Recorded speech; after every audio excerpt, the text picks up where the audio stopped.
इस क्वालिटी को कैसे कम करें और हमें प्रहलाद महाराज जैसा ज़्यादा कैसे बन सकते हैं। तो जब प्रहलाद महाराज को हिरण्यकशिपु बताते हैं कि जो कुछ भी हूँ मैं ही हूँ, क्योंकि उन्होंने सभी देवताओं को सबको उन्होंने परास्त कर दिया था। जब उनको ब्रह्मा जी से वरदान मिला था कि आप कहीं पर भी आपकी मृत्यु नहीं होगी, आप सबको वो कथा पता है कि मैं घर के अंदर नहीं मरूंगा, बाहर नहीं मरूंगा, सवेरे नहीं मरूंगा, शाम को नहीं मरूंगा, तो किसी ह्यूमन बीइंग इंसान से नहीं मरूंगा, किसी जानवर से नहीं मरूंगा, इस तरह के। तो ये सब पॉइंट्स जब वो बोलते हैं तो इसके अंदर से हमें ये एक मतलब एक सीख मिलती है, एक शिक्षा मिलती है। ये शिक्षा ये है कि हमारे जो अंदर के अनर्थ है वो ना हमारे घर के अंदर ख़त्म होते हैं, ना घर के बाहर ख़त्म होते हैं, ना पानी के अंदर ख़त्म होते हैं, ना पानी के बाहर ख़त्म होते हैं। जो एनवी है, जो जेलस है, दूसरों के प्रति जो बुरे विचार है, ये कहीं ख़त्म नहीं होते। तो ये दर्शाता है, हिरण्यकशिपु यही बोल रहा है कि मुझे घर के अंदर नहीं मरना है, बाहर नहीं, मतलब ये जो अनर्थ है इनको कभी ख़त्म नहीं होना है, उनको हमेशा शाश्वत मानव शरीर में रहना है, क्योंकि हम फिर उससे मुक्त हो जाएंगे तो भगवान के पास चले जाएंगे। तो इस अनर्थों को हम लाइफ से पहले कितने सारे जन्मों से हम कैरी करते हुए, इतना ईजीली हम इन सब से बाहर नहीं आ सकते। हाँ, कोशिश कर सकते हैं भगवान के नामों का स्मरण कर कर, भगवान की कथा का श्रवण कर कर। ये हमें प्रहलाद महाराज बता रहे हैं। तो अब यहाँ पर क्वेश्चन ये है कि हमें कैसे बनना चाहिए। प्रहलाद महाराज को कितना एसोसिएशन मिला था, किसका एसोसिएशन मिला था जो एक ऐसे सुंदर भक्त हो गए। जब हिरण्यकशिपु गए थे, मतलब वो उनको वरदान मिल गया था ब्रह्मा जी का, तब सबको पता चल गया था कि अभी ये अमर हो जाएंगे, ब्रह्मा जी, हिरण्यकशिपु अमर हो जाएंगे ब्रह्मा जी से वरदान पाकर। तो अभी जब उनको पता चला कि जो उनकी धर्मपत्नी है कयादु, उनके गर्भ में प्रहलाद महाराज आ चुके हैं, तब सभी देवता लोग गए थे कयादु को वध करने के लिए कि इनके जो पुत्र होगा वो भी एक राक्षसी होगा। ऑलरेडी हम लोग हिरण्यकशिपु का जो इतना वो राक्षसी असुरी प्रभाव है उसको हम सहन नहीं कर पा रहे हैं। हमको भगवान विष्णु की जय बोलने की अनुमति नहीं है, हमें हिरण्यकशिपु की जय बोलने की अनुमति है बस। तो इसका तो बेटा राक्षसी होगा, तो हम इसके पुत्र को आने से पहले ही इसके गर्भ में नष्ट कर देंगे। लेकिन जब नारद जी आते हैं और बताते हैं कि इनके जो गर्भ से पुत्र जन्म लेगा वो एक सुंदर भक्त होगा, इस बात को जानकर सभी लोग देवता इतने प्रसन्न हो जाते हैं कि विष्णु भगवान ने हमारी प्रार्थनाओं को स्वीकार कर लिया और एक भक्त का जन्म होगा जिसकी वजह से हिरण्यकशिपु जी का वध हो जाएगा। तो वो लोग कयादु को मारने के लिए आए थे, लेकिन वो लोग सब उन्हें प्रणाम करते हैं और उनकी परिक्रमा करते हैं। क्यों? क्योंकि आपके जो गर्भ से एक महान महाभागवत का जन्म होने वाला है और वो महान महाभागवत ही हमारे सारे कष्टों का अंत करने वाला है। जिसे बोलते हैं ना, नीम के पेड़ को कड़वा फल लगता है, आम के पेड़ को मीठा फल लगता है। तो सबको ये बात थोड़ा अटपटी सी लगती है, डाइजेस्ट नहीं हो पाती है कि भाई हिरण्यकशिपु जैसे राक्षस का पुत्र इतना महाभागवत भक्त कैसे बनेगा। तो वो लोग नारद मुनि जी की बात पर विश्वास करते हैं और वहाँ से चले जाते हैं। लेकिन नारद मुनि क्या करते हैं उस समय, क्योंकि हिरण्यकशिपु नहीं होते हैं, तो वो बोलते हैं ठीक है कयादु, आप मेरे साथ चलिए, मेरे आश्रम में रहिए, तो आप वहाँ प्रोटेक्टेड रहोगे। जब तक हिरण्यकशिपु वापस नहीं आ जाते आपको मैं प्रोटेक्शन दूंगा। तो वो उनको लेकर जाकर दिन रात उनको कथाएं सुनाते हैं। तो उनके जो गर्भ में शिशु है प्रहलाद महाराज, उन्होंने वहाँ पर कथा सुनी, उनकी माता के गर्भ से कथा सुनी और वो इतने सुंदर भक्त हो गए। तो श्रवण कितना ज़्यादा इम्पोर्टेंट है, सिर्फ ये एक छोटे से इंसिडेंट से हम लोग समझ सकते हैं। हियरिंग इज़ सो इम्पॉर्टेंट, जिसको हम लोग काफ़ी टाइम पर निगलेक्ट करते हैं कि हाँ ठीक है, आज नहीं तो कल कर लेंगे, अभी नहीं तो थोड़ी देर बाद कर लेंगे। तो और उनको कितना एसोसिएशन, कितना उनको सानिध्य प्राप्त हुआ उनके गुरु का, जितना वो गर्भ में थे। साक्षात तो डायरेक्टली तो वो देखे भी नहीं थे प्रहलाद महाराज कभी अपने गुरु को, सिर्फ सुने थे। उसके बाद में जब वो कयादु वापस चली गई, उनके जब पति वापस आ जाते हैं, जब उनका जन्म हुआ, जैसे ही वो जन्मे वो इतने ज़्यादा भक्त थे।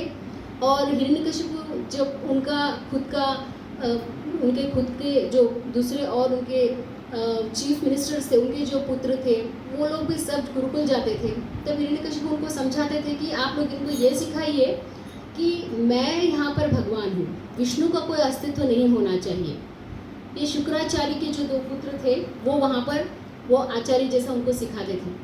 लेकिन समहाउ किसी तरह से उन बच्चों का मन उनकी बातों में नहीं लगता था। वो बच्चे सिर्फ और सिर्फ प्रहलाद महाराज की बातों के ऊपर ध्यान देते थे और उनकी भी एकमात्र निष्ठा विष्णु के ऊपर ही थी। तब एक बार हिरण्यकशिपु को बुलाकर बोले कि आप लोग ऐसा क्यों समझा रहे हो? मैंने आपको बताया था कि आपको हिरण्यकशिपु मेरे बारे में, मैं भगवान हूँ, ये बताना है। क्यों मेरा पुत्र मेरी पूजा नहीं कर रहा है? वो क्यों मेरे जो एनिमी है, जो मेरा शत्रु है, विष्णु की पूजा कर रहा है? तब वो बोलते हैं हाँ, शायद हमारे ही सिखाने में कुछ त्रुटि हो गई, बट वो तो है ही 5 साल का छोटा सा बालक, तो हम उसे और अच्छा से सिखाएंगे, आप हमें थोड़ा और समय दे दीजिए। हिरण्यकशिपु उन्हें थोड़ा सा और समय देते हैं। और फिर शुक्राचार्य जी भी आते हैं, वो भी प्रयत्न करते हैं उनकी तरफ से। उनके प्रयत्न करने के बाद में भी प्रहलाद महाराज को वो नहीं चेंज कर पाते हैं। तब हिरण्यकशिपु को बहुत ज़्यादा वो क्रोध में आ जाते हैं, आवेश में आ जाते हैं, क्यों ऐसे हो रहा है करके। तो ये सब जो वर्णन है राजसूय यज्ञ युधिष्ठिर महाराज का जब चल रहा था, नारद मुनि युधिष्ठिर महाराज को सुना रहे हैं। तो और वो भी भगवान कृष्ण के सामने एक गुरु अपने शिष्य के बारे में ये सब समझा रहा है, युधिष्ठिर महाराज जो कि परम सत्यवादी है और साक्षात भगवान कृष्ण के सामने। तो सोचिए कितना ग्लोरियस होगा उनका चरित्र प्रहलाद महाराज का। आपने कभी सुना है कोई गुरु को अपने डिसाइपल को इतना प्रेज करते हुए, वो भी कृष्ण के आगे? ये तो एक अपराध ही है।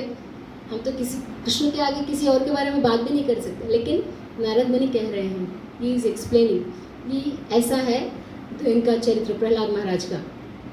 तो जब हिरण्यकशिपु बताते हैं आपको इतनी स्ट्रेंथ, इतनी एनर्जी कहाँ से आ रही है प्रहलाद, मैं यहाँ पर आपको कुछ बताने की कोशिश कर रहा हूँ, समझाने की कोशिश कर रहा हूँ। प्रहलाद महाराज एकदम विनम्र भाव में दोनों हाथों को जोड़कर अपने पिता के सामने अपना जो मस्तक है उसको झुकाकर सुन रहे हैं। वो इतने क्रोध और आवेश में है। कैसा होता है अगर आपको क्रोध आता है और सामने वाला इफ़ ही स्माइल्स या ऐसे मुस्कुराता है या आपको ठंडा करने की कोशिश करता है, तो you can not take it, आप नहीं वो टॉलरेट नहीं कर पाएंगे। आपको लगेगा अरे इसको भी तो गुस्सा है। जब वो गुस्से में आएगा, आक्रोश में आएगा, तो आपको लगेगा हाँ अभी मैं इसको बताता हूँ या सबक सिखाता हूँ। तो हिरण्यकशिपु को लगता है ये क्यों इतना शांत सहिष्णु विष्णु की तरह क्यों बिहेव कर रहा है? ये विष्णु का तो पुत्र नहीं है, ये तो मेरा पुत्र है, मैं तो एक राक्षस हूँ। राक्षस को पुत्र को एटलीस्ट थोड़ा तो क्रोध आना चाहिए। अगर उसको थोड़ा भी क्रोध आ जाता तो वो उसको एक ईगो को सेटिस्फैक्शन मिलता है कि हाँ ये मेरा ही पुत्र है, इसमें थोड़े फार मेरे जो है वो क्वालिटीज़ आ गए हैं।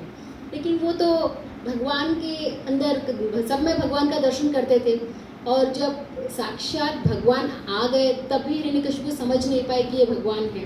वो तब उनको बोलते हैं प्रहलाद महाराज कि आप में जो इतना स्ट्रेंथ है, आपकी जो इतनी बड़ी प्रजा है, राजा है, आप इतनी बड़ी आर्मी है, ये सब का जो ऑपुलेंस है, स्ट्रेंथ है, ऐश्वर्य है, ये सब जो आपके पास आ रहा है ना, मेरे अंदर भी बस वहीं से आ रहा है, वो है विष्णु। इस बात पे हिरण्यकशिपु को बहुत ज़्यादा और क्रोध आ जाता है। वैसे तिरछी नज़र से देखते हैं, मतलब इतना मेरा जो एनिमी है, मेरा जो शत्रु है, उसको इतना ग्लोरीफाई क्यों कर रहे हो आप मेरे सामने? जब फिर वो बोलते हैं कि ठीक है अब आप मुझे बताइए, आप बोल रहे हो भगवान हर जगह पे है, जैसे कि उनकी तो बहुत बड़ी आर्मी थी हिरण्यकशिपु की।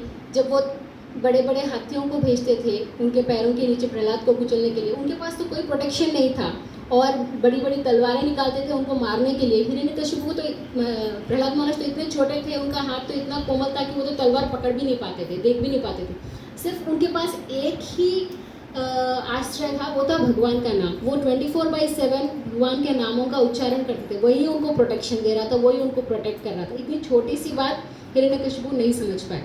तो यहाँ पर नारद मुनि जब वो संबोधित करते हैं हिरण्यकशिपु को, वो बोलते हैं श्री हिरण्यकशिपु वाचा। श्री बोलकर क्यों लगा रहे हैं एक राक्षस को?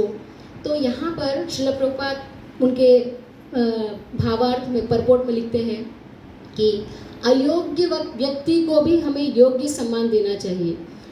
कोई भी हमारे आसपास है, कुछ नहीं तो नहीं, कम से कम हमको इतना समझना चाहिए कि इस जो व्यक्ति है, इस शरीर के अंदर जो आत्मा है, उसके अंदर परमात्मा का वास है।